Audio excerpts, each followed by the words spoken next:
फकीर उस परमपिता परमात्मा के आगे प्रार्थना दुआ करते रहते हैं, अरदास करते रहते हैं, और उसका मकसद सिर्फ एक ही होता है कि हर जीव सुख शांति हासिल करे, हर इंसान को वो खुशियां मिले जिसके लिए वो दुआएं करता है, प्रार्थनाएं करता है। पर जायज नाजायज मांग ना तो कभी पूरी होती है और ना उसके लिए संत पीर फकीर कोई दुआएं करते हैं। जायज नाजायज, सही है गलत है, इसका पता कैसे चले?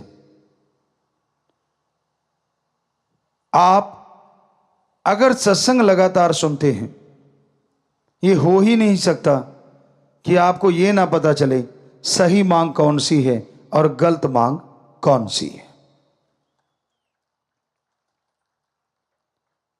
सही मांग वो होती है जिससे परिवार का भला हो,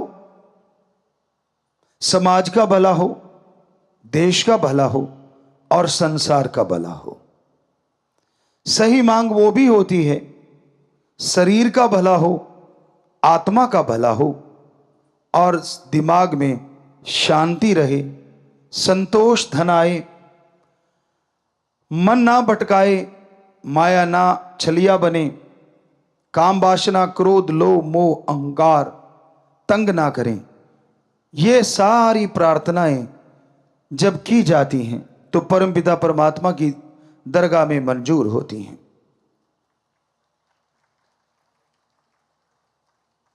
इसके अलावा आदमी तो बहुत कुछ मांगता है, मुझे ये दे दो, मुझे वो दे दो, पर सूफियत में सच्चा भक्त मानता है, हे मेरे परमपिता परमात्मा, मुझे वो देना जो तेरे दर के करीब करे, कभी दूर ना करे।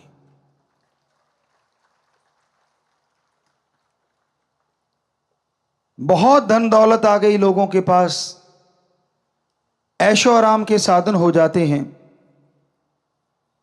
और कमी यह आ जाती है कि वो परम पिता परमात्मा से दूर हो जाते हैं। तो आज यही कि मांगना कैसे है और किससे मांगना है। वैसे तो समाज में रहते हुए आप समाज से मांगते रहते हैं, लेन देन चलता रहता है, पर वो स्वस्थ तरीके से लेन देन हो। जुबान के पक्के बनो, और जो जुबान के पक्के होते हैं उन पे ही समाज में विश्वास किया जाता है, यकीन किया जाता है। जो जुबान के कच्चे होते हैं, घर वाले यकीन नहीं करते, समाज तो क्या करेगा। पुराने समय में हमारे भारत में यह संस्कृति रही है कि दो दोस्त एक दूसरे को जुबान दे देते थे छोटे छोटे बच्चों के लिए कि भाई अपनी दोस्ती है, तेरा बेटा और मेरी बेटी की शादी आपस में करेंगे ताकि ये रिश्ता और मजबूत हो जाए। तो दोनों हाथ मिलाया या यूं कह दिया कि हाँ पक्का, और फिर 100% वो पक्का होता था, उसमें कच्चापन नहीं आता था। आज पहली बात तो जुबान ही नहीं रही, जुबान करके लोग मुकर जाते हैं। दूसरी बात, जुबान को छोड़ो, लिखा हुआ मुकर जाते हैं। ऐसा टाइम है, ऐसा समय है। प्यारी साध संगत जियो, इंसान जब मांगने बैठता है उसे यह लगता है कि मैं तो जायज ही मांगता हूं, नाजायज मांगता नहीं। आप उस बच्चे की तरह हो जो छोटे से होता है, बिल्कुल छोटी सी उम्र में सांप को देख के कहता है मैंने पकड़ना है, कोयले को देख के कहता है मैंने खाना है। तो क्या अच्छे माँ बाप आप में से अपने बच्चों को वो खिला देंगे? क्या आप अपने बच्चे के हाथ में सांप पकड़ा देंगे? कभी नहीं। तो परम पिता परमात्मा तो आपकी आत्मा का मां बाप है, आपकी आत्मा का साईं है। आप नाजायज मांगेंगे तो वो आत्मघात के लिए कभी भी आपको नहीं देगा, अगर आप भक्त हैं। और अगर मालिक को लगता है कि आपके लिए सही है, लगता नहीं, वो तो जानता है, तो पल में वो आपकी इच्छा चुटकियों में पूरी कर देगा। पर कई बार होता है, आदमी कहते हैं ये मांग तो हमारी सबसे श्रेष्ठ और जायज। आप नहीं समझ सकते, वो मांग जायज है, सर्वश्रेष्ठ है, 100% सच। और मालिक अल्लाह राम 100% पूरी भी करता है, लेकिन थोड़ा आगे पीछे होता है। तो उसमें घबराओ नहीं, बल्कि सुमरन, अखंड सुमरन सेवा में लगे रहो, इबादत करते रहो, भक्ति करते रहो। तो यकीन मानो वो भक्ति के बदले आपकी वो जायज मांग ही पूरी नहीं होगी, भक्ति का फल भी आपके अकाउंट में जमा हो जाएगा। क्योंकि उसने इस बहाने आपको पता नहीं क्या क्या बख्श देना है। आप अपने सतगुरु से प्रीत करते हो, यानी ओम हरि अल्लाह राम से, या गुरु पीर फकीर से प्रीत रखते हो, उसके लिए तड़फते हो और सुमरन करते हो कि मेरी क्यों नहीं सुनता। वो सुन रहा है, और यकीन मानो 100% सुनेगा। लेकिन आप सुमन कर रहे हो, उससे वो आपके कुलों का उद्धार किए जा रहा है, जो आपको पता नहीं चलता।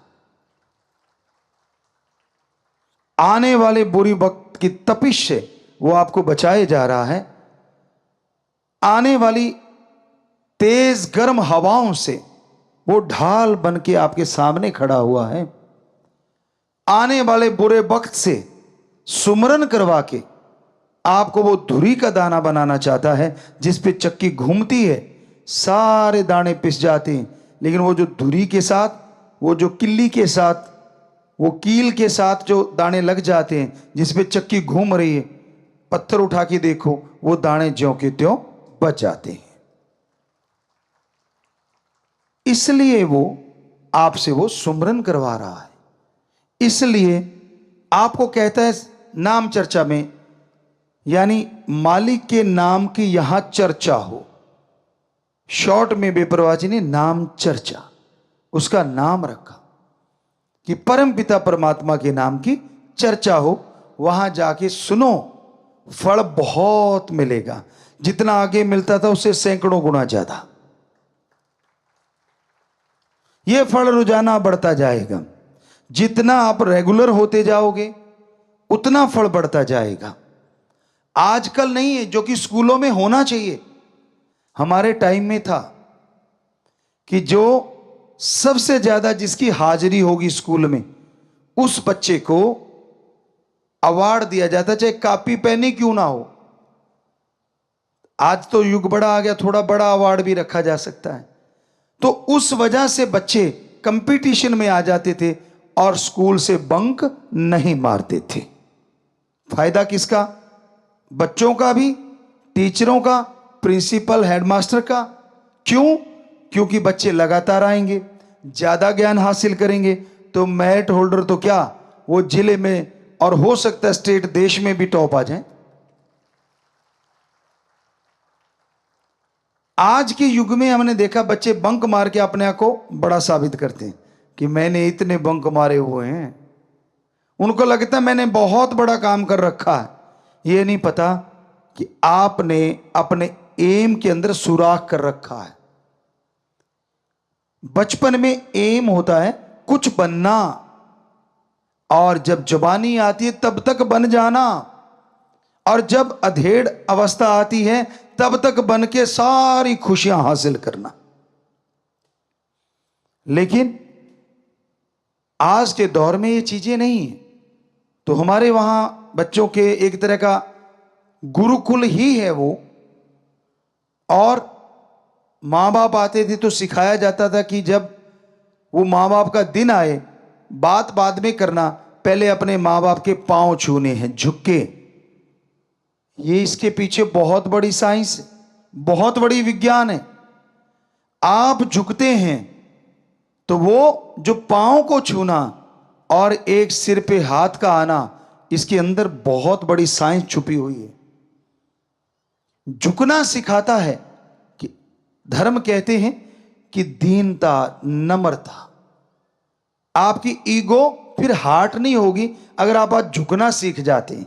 जो झुकना नहीं सीखते वो टूट जाया करते हैं। ऐसे तिनके को मरोड़ो। कुछ तिनके ऐसे होते हैं जो लचीले होते हैं, ऐसे ऐसे करते रहो, वो टूटते नहीं। उसी के वजह से दूसरे तिनके को ऐसे करते हैं, तड़ाक टूट जाता है। तो जिंदगी में आने वाला समय पता नहीं कैसा है, ये तो राम जाने। अगर वो मां बाप के सामने झुक गए तो हो सकता है लाइफ में मालिक ना करे ऐसा टाइम आए कि आपको झुकना पड़ जाए, तो तकलीफ नहीं होगी क्योंकि आप झुकना जानते हैं। और मां बाप का आशीर्वाद वो डुप्लीकेट नहीं होता, दुआएं लेके आता है, पॉजिटिव रेज लेके आता है कि बेटा सुखी रहे। यूं सिर पे हाथ रखते ही वो उनकी पॉजिटिव एनर्जी आपके अंदर प्रवेश कर जाती है। तो इसलिए हमने अपने बच्चे जो स्कूल में पढ़ते हैं उनको सिखाया था, हॉस्टल में खास करके जो बच्चे रहते हैं, कि बेटा जब पेरेंट्स डे हो आप जाओ, सबसे पहले माँ बाप के पांव छुओ और फिर पूछो कि पापा माँ सेहत कैसी है। और इससे कुछ जाता नहीं। यकीन मानो अगर आप झुक नहीं रहे तो ईगो अड़ रही है कि हमारे तो विचार ही नहीं मिलते, हम तो ऐसे कैसे झुक जाएं। विचार अपनी जगह, थॉट्स अपनी जगह, पर ये लेना देना अपनी जगह। आप सत्कार देते हो, बदले में पॉजिटिव एनर्जी ले लेते हो। बताओ फायदा किसको। ना चाहते हुए बुजुर्गों को हाथ रखना पड़ता है, पर कई बुजुर्ग होते हैं पीठ घुमा लेते हैं कितने के दिन। वो जट्टू इंजीनियर वाला काम तो होने से रहा, जो आपने देखा था कि वो पीछे पड़ गए थे क्योंकि उन्होंने तो अचानक पैर पकड़ के खींच लिए थे। खींचने नहीं, टच करने होते हैं। तो वो तरीका, अब साइंस भी इस चीज को मानने लगी। जब आप सुमरन करते हो आपको नहीं मालूम, लेकिन बहुत पहले भी हमने सुनाया था, कुछ देशों के साइंटिस्टों ने इस पे रिसर्च किया और ये बताया कि जो लोग सुमरन करते हैं उनको एक जगह बिठाया और जो नहीं करते उनको अलग, तो बड़े परिवर्तन मिले। सुमरन कर रहे बड़े शांत रहते हैं जो सुमरन कर रहे थे, जो नहीं कर रहे थे वो बात बात पे टेंशन ले रहे थे, चिंता कर रहे थे। सुमरन कर रहे थे वो जिंदगी जीने के ढंग सीख रहे थे, और सुमरन नहीं करते थे वो टेंशन लेके सुसाइड की तरफ जा रहे थे। फिर उन्होंने उनका रिसर्च बंद कर दिया, अब सुमरन वालों पे फोकस कर दिया कि ऐसा क्यों है। सेंसर लगाए गए, कंप्यूटर से जो भी सिस्टम थे सारे लगाए गए, और ये बहुत पहले की बात है, सर्च करने पे शायद मिल जाए, लेकिन हमने कहीं पढ़ी थी। तो उन्होंने फिर ये देखा कुछ दिनों के बाद कि एक रेज आ रही हैं, और वो रेज आसमान की तरफ से आ रही हैं, और जो सुमरन कर रहा है, मेडिटेशन कर रहा है, वो रेज आके उसके दिमाग पे यूं किरणें, आपने देखा ना कई बार कि ऐसे आपने फोटो में ये तो एक कंप्यूटराइज्ड चीजें होती हैं कि यूं हाथ की और यहां से एक लाइट निकली, आप देखते होंगे डॉक्यूमेंट्री वगैरह में, तो वो लाइट पड़ रही है, वो 100% सच होता है। ऊपर से रेज आती हैं और वो माइंड में टकराती हैं, ये साइंटिस्ट कह रहे हैं, और उनके अंदर माइंड में परिवर्तन आने शुरू हो जाते हैं। डीएनए के जो सेल्स हैं वो मजबूत होते हैं, अंदर डीएनए पनप रहा है, वो और स्ट्रांग होता चला जाता है। फिर उन्होंने सोचा इन रेज का पीछा किया जाए। जब उन्होंने उस रेज का पीछा किया तो एक हद के बाद पता नहीं चला वो रेज आ कहां से रही, क्योंकि इनकी जो साइंस की जो दायरा है वो ब्रह्मांड के अंदर तक का है, और वो ब्रह्मांड से पार से आती हैं रेज। किससे आती हैं? ओम, एक ओंकार, अल्लाह, गॉड, सुप्रीम पावर से आती हैं।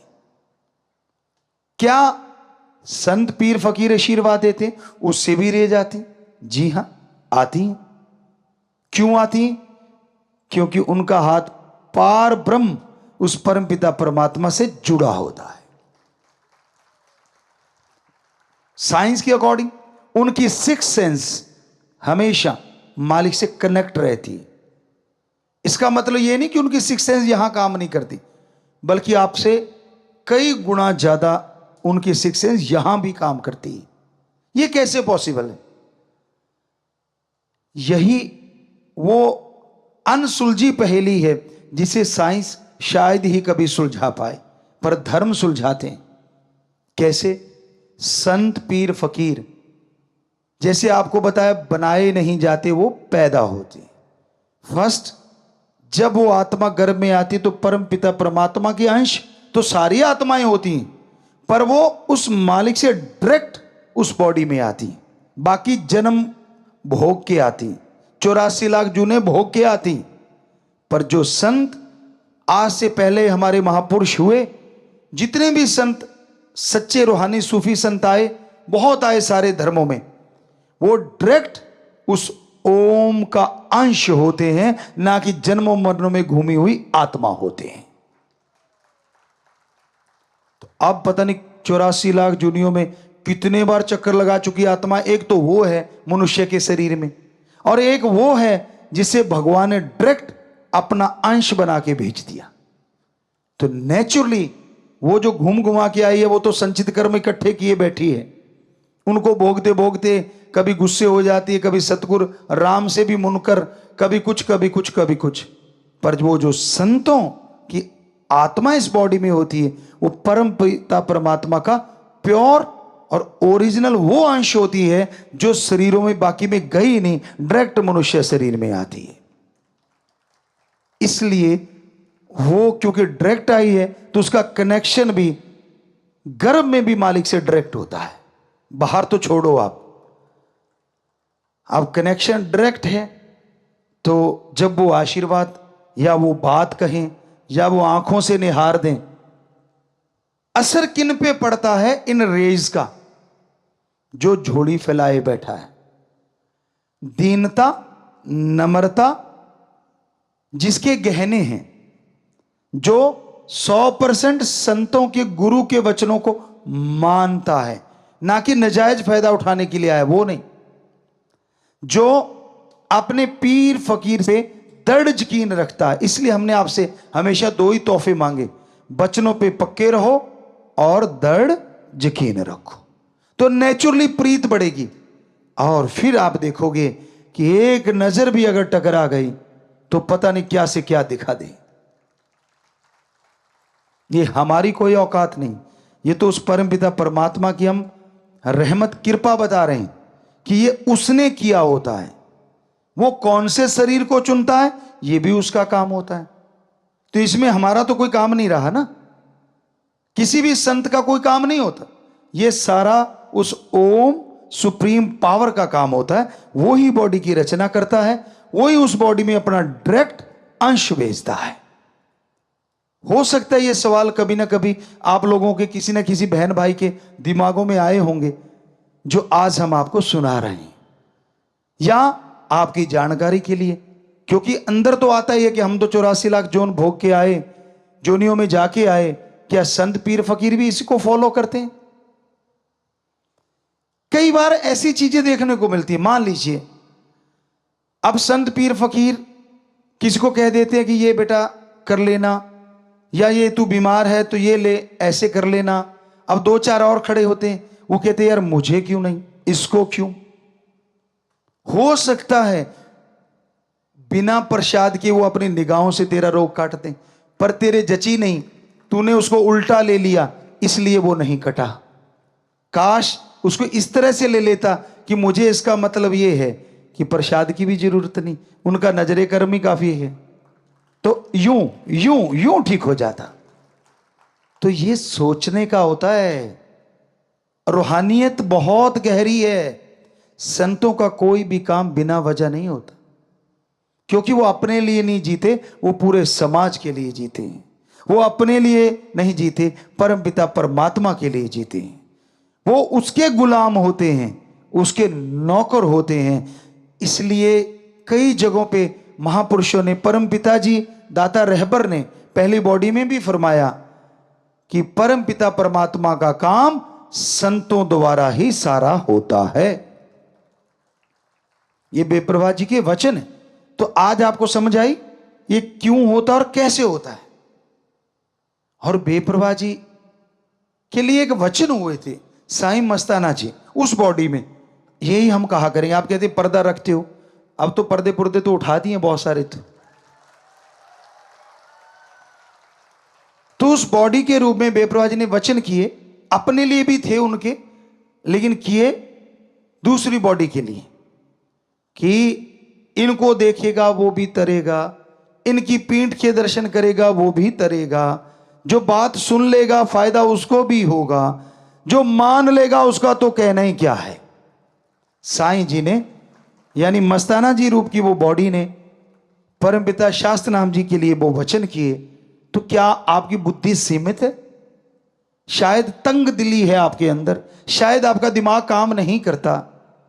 वो वचन साईं मस्ताना जी की बॉडी के लिए भी थे, परमपिता शास्त्र नाम जी महाराज की बॉडी के लिए भी थे, और फिर परमपिता जी ने वचन कर दिए हम थे, हम हैं, हम ही रहेंगे। तो बिल्कुल क्लियर ही हो गया ना, बात ही खत्म हो गई। पर ना जी, हम तो उसको मानते, हम तो उसको मानते, हम तो उस कईयों के घेर अब भी अटका हुआ है। आपको सुनाया करते थे हम, किसान के बेटे हैं तो किसान का काम बहुत ज्यादा किया है, बेहद ज्यादा किया है। कई बार वहां बच्चे चेक करते थे, गुरुजी अब तो आपने उतना ज्यादा हार्ड वर्क नहीं करते, आपके हाथ इतने हार्ड क्यों हैं? मैंने कहा बेटा इसे कहते कमाए हुए हाथ, ऐसे बैठ के गड़ाए हुए हाथ नहीं है, ये कमाए हुए हैं। हम अपनी बड़ाई नहीं करते। आपको कहते हैं ना बेपरवाह जी से बेहद इश्क था।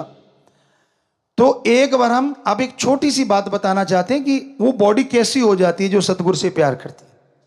हमारा हमेशा चैलेंज एक्सेप्ट करने का दिल रहता था कि चैलेंज किसी ने दिया है तो उसको स्वीकार कर लेते थे। तो हम आए आश्रम में, डेरे में, बेपरवाह जी से दर्श दीदार हुए, सेवा की, जो भी सेवा बनती थी। और पीछे गांव में, अगर गांव वाला होगा पुराना तो उसको पता होगा, गांव में एक स्कूल बनाने के लिए चर्चा चल पड़ी और वहां मिट्टी डालने लगे कि अपने अपने खेतों से मिट्टी डालो, खड्डे खुड्डे थे वहां काफी। तो हमारे पीछे से, तो हम रात को पहुंचे, तो हमारे जो वो साथी थे उनसे पूछा क्या हुआ। कहते यार आज तो कंपटीशन हो गया पूरे गांव में, हमारी वजह कह लो, राम जी की वजह, कंपटीशन चलता था हर बात के लिए। वो आपको बाद में बताएंगे, हंसने वाली बातें भी है। तो हमने कहा कितनी ट्राली डाली? कहते जी हम तो 22 डाल पाए। तो हमने कहा और? कहते फला फला 26 डाल गया। हमने कहा लानत, क्यों 22 डाली आपने? कहते थोड़ा सा खेत दूर है ना। मैंने कहा फिर क्या हो गया, कल सही। अगले दिन वो ट्राली बहुत बड़ी थी, उस समय के अकॉर्डिंग 2 टायरों वाली ट्राली बड़ी थी, खुले चने भी उसमें 100 मन से ऊपर आ जाते थे, तो बड़ी ट्राली मानते थे कि ये बड़ी है। तो हमने कहा भाई 3 हिस्से करते हैं। सबसे मुश्किल हिस्सा कहते अगला, डाला खोल के तो आसान हो जाता ना आजकल, बाद में तो वो आगे एक खिड़की भी आने लग गई, लेकिन हमारे उस टाइम में सिर्फ पीछे खुलता था ट्राली का, आगे नहीं। तो हमने 3 हिस्से बांट दिए, वो 4 थे, हम अकेले, कि अगला हिस्सा हम अकेले भरेंगे, पिछला आप चारों मिलके भरो। तो अगला हिस्सा, ये राम जी बेपरवाह जी के रहमो कर्म की बात बताते हैं, वरना तो हम खाक हैं। वो अगला हिस्सा जो होता था उसका, यानी 3 हिस्से हो गए, तो अगला हिस्सा हम 2 से 3 मिनट में भर देते थे अकेले। और हमारी कस्सी हो सकता आज भी संभाल के रखी हो उन बच्चों ने, कोई हाथ नहीं लगाता था। हम कहते यार बाद में बर्त लिया करो, तो जो उनमें सबसे पावरफुल था वो कहता था मामा ये कस्सी को देख के ना माथा टेक देते हैं, भाई जिसकी तू है वो ही उठाएगा, पंगा नहीं लेने का। एक बार या हमारे ताऊ जी का बेटा वो चले गए थे, उसके दल है मैं चलाऊंगा, तो उनका पेट इतना खिंच गया था 2-3 दिन पड़े रहे थे। और हमें वो कहने लगे, आज भी याद है जब हम आपस में मिले, कहने लगा जरूरी सी पंगा लेना। हमने कहा हमने क्या पंगा लिया, हम तो डेरे गए थे। कहते ना जड़ी कई ले आके रख रखी इतनी बड्डी। तो हमने कहा फिर क्या हो गया, कहते मैं चला बैठा कि तू चलाता, मैं भी चलाऊंगा। पानी की बारी थी, मोगा बड़ा था, तो कहता है पूछ मत, उस दिन से ये सारा डंगा खींचा पड़ा है। तो हमने कहा वो क्या कहते थे, वो कहते भाई हम तो 7 दाने दर के माथा टेकते हैं, हम नहीं इसको छेड़ते। तो असल में बहुत बड़ी कस्सी थी। कबूल शाह खुब्बन एक जगह है, वहां से वो आई हुई थी, तब बड़ी मशहूर थी वहां की, आज हमें नहीं मालूम। तो वो कस्सी से हम 2 से 3 मिनट में भरते थे, और वो चारों मिलके 2 हिस्से जो थे वो लगभग 10 से 15 मिनट लगा देते, वो भी तब जब हम ऊपर खड़े करते लानत आपके, हमने भर दिया, अरे क्या कर रहे हो, अरे जोर लगाओ। तो उस दिन दूसरे जो चैलेंज वाले थे उन्होंने 28 और हमने शायद 40 ट्रालियां डाली थी। तो ये कहने का मतलब बेपरवाजी का रहमो करम, दया में रहमत, दर्द यकीन हो। अब आप कहोगे जी अब हमें समझ आ गई, आप ऐसे कैसे कर लेते थे। अगर आपको समझ आ गई तो जरा सोचो, हमें कस्सी चलाने की क्या जरूरत थी, फिर फूंक मारते ट्राली भर जाती, ले जाते। बताओ है जवाब कोई आपके पास। अरे भाई तब हम इस ताकत का इस्तेमाल नहीं करते थे, जो राम जी ने ये बॉडी बनाई थी इसकी ही इस्तेमाल करते थे। ओनली ह्यूमन बीइंग, एक मनुष्य की तरह, आम इंसान की तरह। वो बेपरवाह जी ने रहमत वो कर रखी थी, उसमें कोई दो राय नहीं। लेकिन जब तक जाहिर नहीं होता शरीर, राम जी करते नहीं, तब तक वो चीजें नहीं दिखाते। हाँ उनको दिखा भी देते हैं, जिनका दर्द यकीन होता है उनको तब भी वो चीजें मिलने लग जाती हैं जो बाद में मिलती हैं। मिली लोगों को वो जानते हैं। तो हमारा आज यही बताने का उद्देश्य है कि इस तरह से अगर आप सच्चे दिल से मालिक से प्यार करोगे तो यकीन मानो कभी हारोगे नहीं। अगर पॉजिटिव रहोगे तो नेगेटिविटी नजदीक नहीं फटकेगी। हमेशा पॉजिटिव रहो, हमेशा दृढ़ यकीन रखो अपने सदगुरु पे, मालिक माला माल कर देते हैं।